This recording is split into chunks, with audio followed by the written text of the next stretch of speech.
Life on the Mississippi, Appendix D. Appendix D. The Undying Head. In a remote part of the North lived a man and his sister, who had never seen a human being. Seldom, if ever, had the man any cause to go from home. For, as his wants demanded food, he had only to go a little distance from the lodge, and there, in some particular spot, place his arrows, with their barbs in the ground. Telling his sister where they had been placed, every morning she would go in search, and never fail of finding each stuck through the heart of a deer. She had then only to drag them into the lodge and prepare their food. Thus she lived till she attained womanhood, when one day her brother, whose name was Iamo, said to her, "Sister, the time is at hand when you will be ill. Listen to my advice. If you do not, it will probably be the cause of my death. Take the implements with which we kindle our fires. Go some distance from our lodge and build a separate fire. When you are in want of food, I will tell you where to find it. You must cook for yourself, and I will for myself. When you are ill, do not attempt to come near the lodge, or bring any of the utensils you use. Be sure always to fasten to your belt the implements you need, for you do not know when the time will come. As for myself, I must do the best I can." His sister promised to obey him in all he had said. Shortly after, her brother had cause to go from home. She was alone in her lodge, combing her hair. She had just untied the belt to which the implements were fastened, when suddenly the event, to which her brother had alluded, occurred. She ran out of the lodge, but in her haste forgot the belt. Afraid to return, she stood for some time thinking. Finally, she decided to enter the lodge and get it. For, thought she, my brother is not at home, and I will stay but a moment to catch hold of it. She went back. Running in suddenly, she caught hold of it, and was coming out when her brother came in sight. He knew what was the matter. "Oh," he said, "did I not tell you to take care? But now you have killed me." She was going on her way, but her brother said to her, "What can you do there now? The accident has happened. Go in, and stay where you have always stayed. And what will become of you? You have killed me." He then laid aside his hunting dress and accoutrements, and soon after both his feet began to turn black, so that he could not move. Still he directed his sister where to place the arrows, that she might always have food. The inflammation continued to increase, and had now reached his first rib. And he said, "Sister, my end is near. You must do as I tell you. You see my medicine sack, and my war club tied to it. It contains all my medicines, and my war plumes, and my paints of all colors. As soon as the inflammation reaches my breast, you will take my war club. It has a sharp point, and you will cut off my head. When it is free from my body, take it, place its neck in the sack, which you must open at one end. Then hang it up in its former place. Do not forget my bow and arrows. One of the last you will take to procure food. The remainder, tie in my sack, and then hang it up, so that I can look towards the door. Now and then I will speak to you, but not often." His sister again promised to obey. In a little time his breast was affected. "Now," said he, "take the club and strike off my head." She was afraid, but he told her to muster courage. "Strike," said he, and a smile was on his face. Mustering all her courage, she gave the blow and cut off the head. "Now," said the head, "place me where I told you," and fearfully she obeyed it in all its commands. Retaining its animation, it looked around the lodge as usual, and it would command its sister to go in such places as it thought would procure for her the flesh of different animals she needed.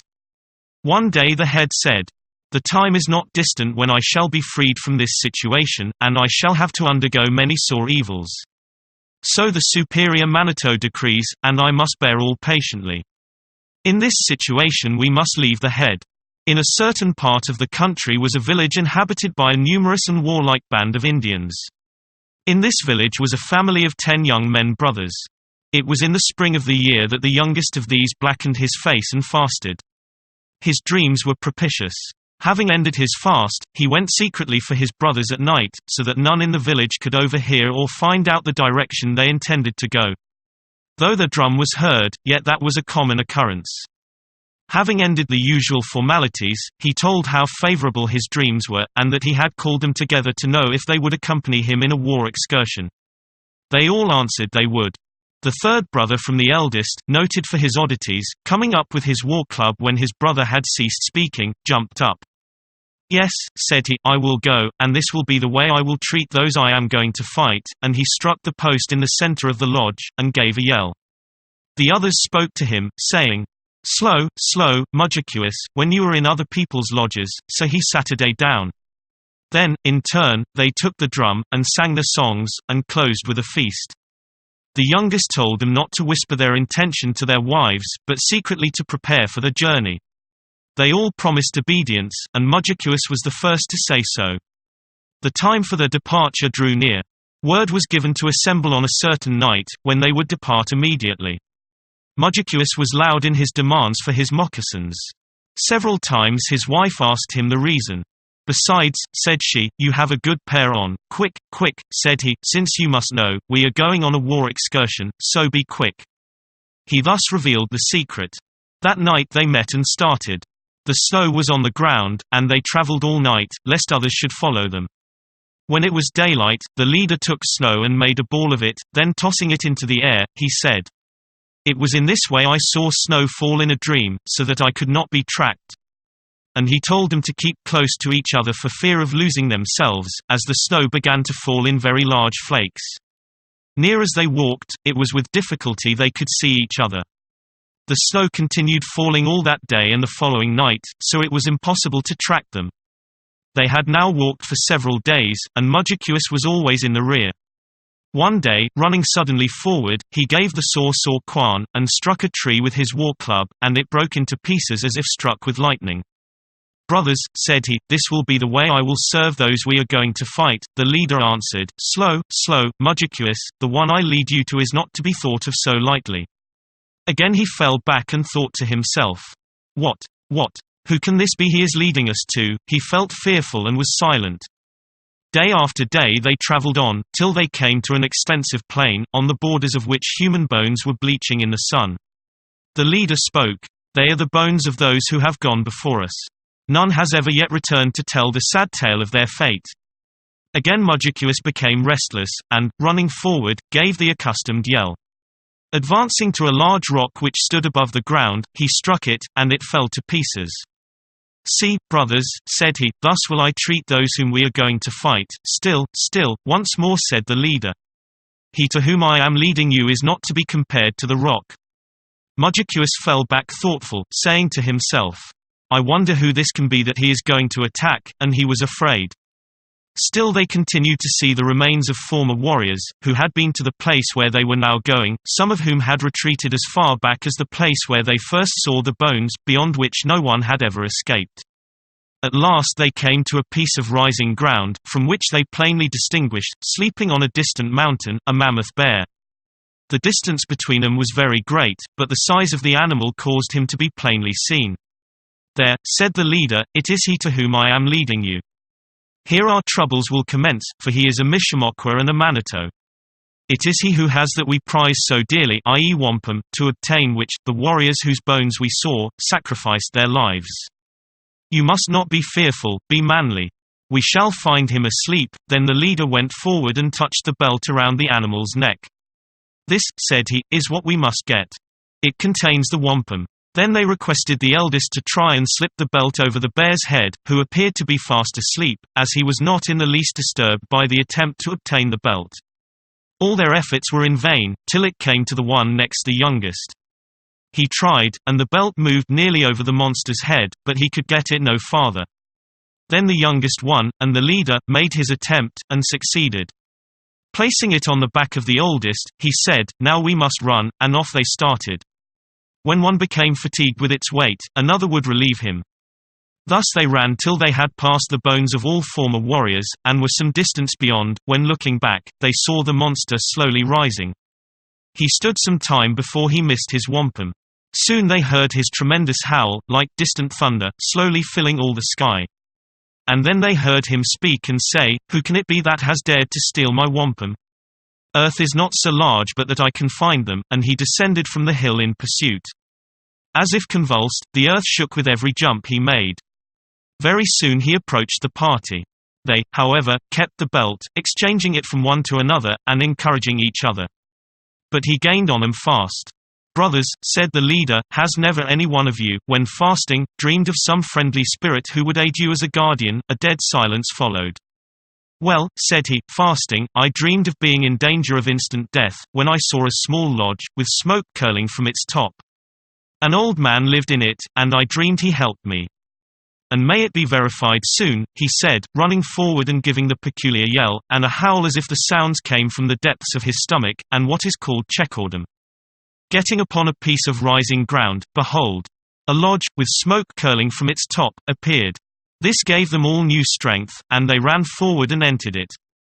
The leader spoke to the old man who sat in the lodge, saying, "Nemesho, help us, we claim your protection, for the great bear will kill us. Sit down and eat, my grandchildren," said the old man. "Who is a great Manito?" said he. "There is none but me, but let me look," and he opened the door of the lodge, when, lo! At a little distance he saw the enraged animal coming on, with slow but powerful leaps. He closed the door. "Yes," said he is indeed a great Manito. "My grandchildren, you will be the cause of my losing my life. You asked my protection, and I granted it. So now, come what may, I will protect you. When the bear arrives at the door, you must run out of the other door of the lodge." Then putting his hand to the side of the lodge where he sat, he brought out a bag which he opened. Taking out 2 small black dogs, he placed them before him. "These are the ones I use when I fight," said he. And he commenced patting with both hands the sides of one of them, and he began to swell out, so that he soon filled the lodge by his bulk, and he had great strong teeth. When he attained his full size he growled, and from that moment, as from instinct, he jumped out at the door and met the bear, who in another leap would have reached the lodge. A terrible combat ensued. The skies rang with the howls of the fierce monsters. The remaining dog soon took the field. The brothers, at the onset, took the advice of the old man, and escaped through the opposite side of the lodge. They had not proceeded far before they heard the dying cry of one of the dogs, and soon after of the other. "Well," said the leader, "the old man will share their fate, so run. He will soon be after us." They started with fresh vigor, for they had received food from the old man, but very soon the bear came in sight, and again was fast gaining upon them. Again the leader asked the brothers if they could do nothing for their safety. All were silent. The leader, running forward, did as before. "I dreamed," he cried, "that, being in great trouble, an old man helped me who was a Manito. We shall soon see his lodge." Taking courage, they still went on. After going a short distance they saw the lodge of the old Manito. They entered immediately and claimed his protection, telling him a Manito was after them. The old man, setting meat before them, said, "Eat. Who is a Manito? There is no Manito but me. There is none whom I fear," and the earth trembled as the monster advanced. The old man opened the door and saw him coming. He shut it slowly, and said, "Yes, my grandchildren, you have brought trouble upon me." Procuring his medicine sack, he took out his small war clubs of black stone, and told the young men to run through the other side of the lodge. As he handled the clubs, they became very large, and the old man stepped out just as the bear reached the door. Then striking him with one of the clubs, it broke in pieces. The bear stumbled. Renewing the attempt with the other war club, that also was broken, but the bear fell senseless. Each blow the old man gave him sounded like a clap of thunder, and the howls of the bear ran along till they filled the heavens. The young men had now run some distance, when they looked back. They could see that the bear was recovering from the blows. First he moved his paws, and soon they saw him rise on his feet. The old man shared the fate of the first, for they now heard his cries as he was torn in pieces. Again the monster was in pursuit, and fast overtaking them. Not yet discouraged, the young men kept on their way, but the bear was now so close, that the leader once more applied to his brothers, but they could do nothing. "Well," said he, "my dreams will soon be exhausted, after this I have but one more." He advanced, invoking his guardian spirit to aid him. "Once," said he, "I dreamed that, being sorely pressed, I came to a large lake, on the shore of which was a canoe, partly out of water, having 10 paddles all in readiness. 'Do not fear,' he cried, 'we shall soon get it,' and so it was, even as he had said. Coming to the lake, they saw the canoe with 10 paddles, and immediately they embarked. Scarcely had they reached the center of the lake, when they saw the bear arrive at its borders. Lifting himself on his hind legs, he looked all around. Then he waded into the water. Then losing his footing he turned back, and commenced making the circuit of the lake. Meantime the party remained stationary in the center to watch his movements. He traveled all around, till at last he came to the place from whence he started. Then he commenced drinking up the water, and they saw the current fast setting in towards his open mouth. The leader encouraged them to paddle hard for the opposite shore. When only a short distance from land, the current had increased so much, that they were drawn back by it, and all their efforts to reach it were in vain. Then the leader again spoke, telling them to meet their fates manfully. "Now is the time, Mudjikuous," said he, "to show your prowess. Take courage and sit at the bow of the canoe. And when it approaches his mouth, try what effect your club will have on his head." He obeyed, and stood ready to give the blow. While the leader, who steered, directed the canoe for the open mouth of the monster. Rapidly advancing, they were just about to enter his mouth, when Mudjikuous struck him a tremendous blow on the head, and gave the saw Quan. The bear's limbs doubled under him, and he fell, stunned by the blow. But before Mudjikuous could renew it, the monster disgorged all the water he had drank, with a force which sent the canoe with great velocity to the opposite shore. Instantly leaving the canoe, again they fled, and on they went till they were completely exhausted. The earth again shook, and soon they saw the monster hard after them. The spirits drooped, and they felt discouraged. The leader exerted himself, by actions and words, to cheer them up. And once more he asked them if they thought of nothing, or could do nothing for their rescue, and, as before, all were silent. Then, he said, "This is the last time I can apply to my guardian spirit. Now, if we do not succeed, our fates are decided." He ran forward, invoking his spirit with great earnestness, and gave the yell. "We shall soon arrive," said he to his brothers, "at the place where my last guardian spirit dwells. In him I place great confidence. Do not be afraid, or your limbs will be fear-bound. We shall soon reach his lodge. Run, run," he cried. Returning now to Iamo, he had passed all the time in the same condition we had left him, the head directing his sister, in order to procure food, where to place the magic arrows, and speaking at long intervals. One day the sister saw the eyes of the head brighten, as if with pleasure. At last it spoke. "Oh, sister," it said, "in what a pitiful situation you have been the cause of placing me. Soon, very soon, a party of young men will arrive and apply to me for aid, but alas! How can I give what I would have done with so much pleasure? Nevertheless, take 2 arrows, and place them where you have been in the habit of placing the others, and have meat prepared and cooked before they arrive. When you hear them coming and calling on my name, go out and say, 'Alas! It is long ago that an accident befell him. I was the cause of it.' If they still come near, ask them in, and set meat before them. And now you must follow my directions strictly. When the bear is near, go out and meet him. You will take my medicine sack, bows and arrows, and my head. You must then untie the sack, and spread out before you my paints of all colors, my war eagle feathers, my tufts of dried hair, and whatever else it contains. As the bear approaches, you will take all these articles, one by one, and say to him, 'This is my deceased brother's paint,' and so on with all the other articles, throwing each of them as far as you can. The virtues contained in them will cause him to totter. And, to complete his destruction, you will take my head, and that too you will cast as far off as you can, crying aloud, 'See, this is my deceased brother's head.' He will then fall senseless. By this time the young men will have eaten, and you will call them to your assistance. You must then cut the carcass into pieces, yes, into small pieces, and scatter them to the 4 winds. For, unless you do this, he will again revive." She promised that all should be done as he said. She had only time to prepare the meat, when the voice of the leader was heard calling upon Iamo for aid. The woman went out and said as her brother had directed. But the war party, being closely pursued, came up to the lodge. She invited them in, and placed the meat before them. While they were eating, they heard the bear approaching. Untying the medicine sack and taking the head, she had all in readiness for his approach. When he came up she did as she had been told. And, before she had expended the paints and feathers, the bear began to totter, but, still advancing, came close to the woman. Saying as she was commanded, she then took the head, and cast it as far from her as she could.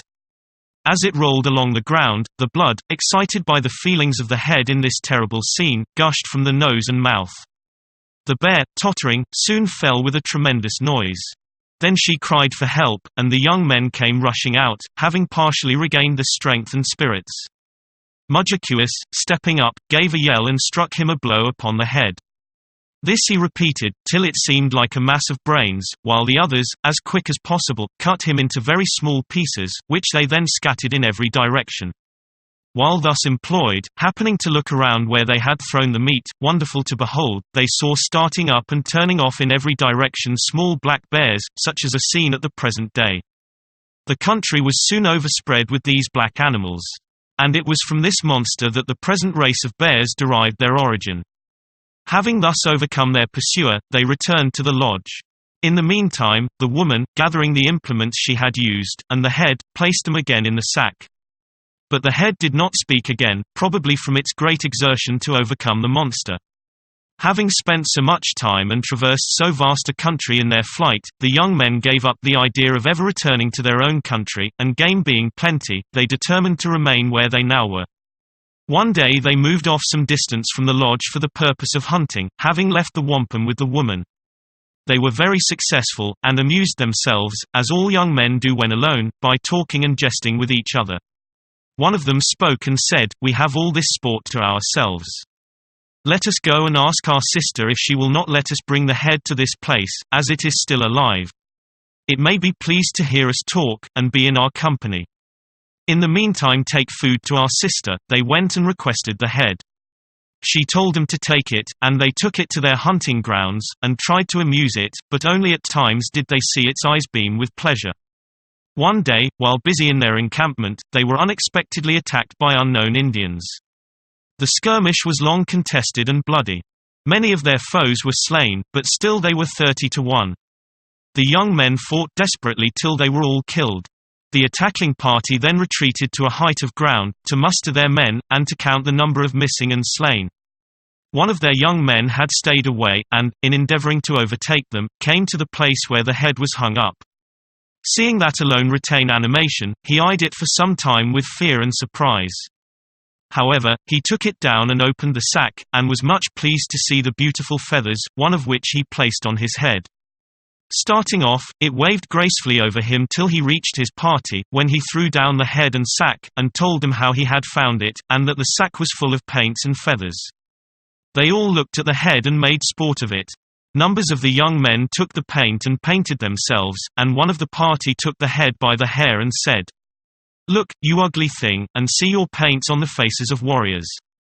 But the feathers were so beautiful, that numbers of them also placed them on their heads. Then again they used all kinds of indignity to the head, for which they were in turn repaid by the death of those who had used the feathers. Then the chief commanded them to throw away all except the head. "We will see," said he, "when we get home, what we can do with it. We will try to make it shut its eyes." When they reached their homes they took it to the council lodge, and hung it up before the fire, fastening it with rawhide soaked, which would shrink and become tightened by the action of the fire. "We will then see," they said, "if we cannot make it shut its eyes." Meantime, for several days, the sister had been waiting for the young men to bring back the head, till, at last, getting impatient, she went in search of it. The young men she found lying within short distances of each other, dead, and covered with wounds. Various other bodies lay scattered in different directions around them. She searched for the head and sack, but they were nowhere to be found. She raised her voice and wept, and blackened her face. Then she walked in different directions, till she came to the place from whence the head had been taken. Then she found the magic bow and arrows, where the young men, ignorant of the qualities, had left them. She thought to herself that she would find her brother's head, and came to a piece of rising ground, and there saw some of his paints and feathers. These she carefully put up, and hung upon the branch of a tree till her return. At dusk she arrived at the first lodge of a very extensive village. Here she used a charm, common among Indians when they wish to meet with a kind reception. On applying to the old man and woman of the lodge, she was kindly received. She made known her errand. The old man promised to aid her, and told her the head was hung up before the council fire, and that the chiefs of the village, with the young men, kept watch over it continually. The former are considered as Manitos. She said she only wished to see it, and would be satisfied if she could only get to the door of the lodge. She knew she had not sufficient power to take it by force. "Come with me," said the Indian, "I will take you there." They went, and they took their seats near the door.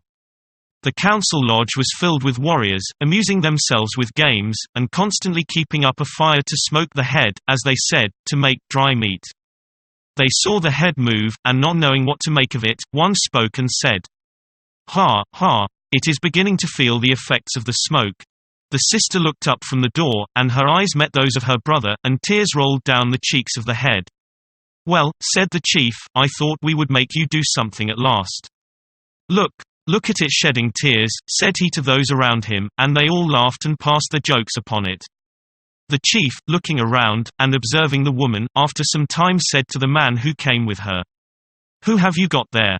I have never seen that woman before in our village." "Yes," replied the man, "you have seen her. She is a relation of mine, and seldom goes out. She stays at my lodge, and asked me to allow her to come with me to this place."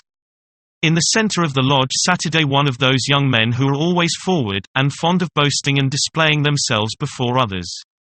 "Why," said he, "I have seen her often, and it is to this lodge I go almost every night to court her." All the others laughed and continued their games. The young man did not know he was telling a lie to the woman's advantage, who by that means escaped. She returned to the man's lodge, and immediately set out for her own country. Coming to the spot where the bodies of her adopted brothers lay, she placed them together, their feet toward the east. Then taking an axe which she had, she cast it up into the air, crying out, "Brothers, get up from under it, or it will fall on you." This she repeated 3 times, and the 3rd time the brothers all arose and stood on their feet. Mudjakeus commenced rubbing his eyes and stretching himself. "Why," said he, "I have overslept myself."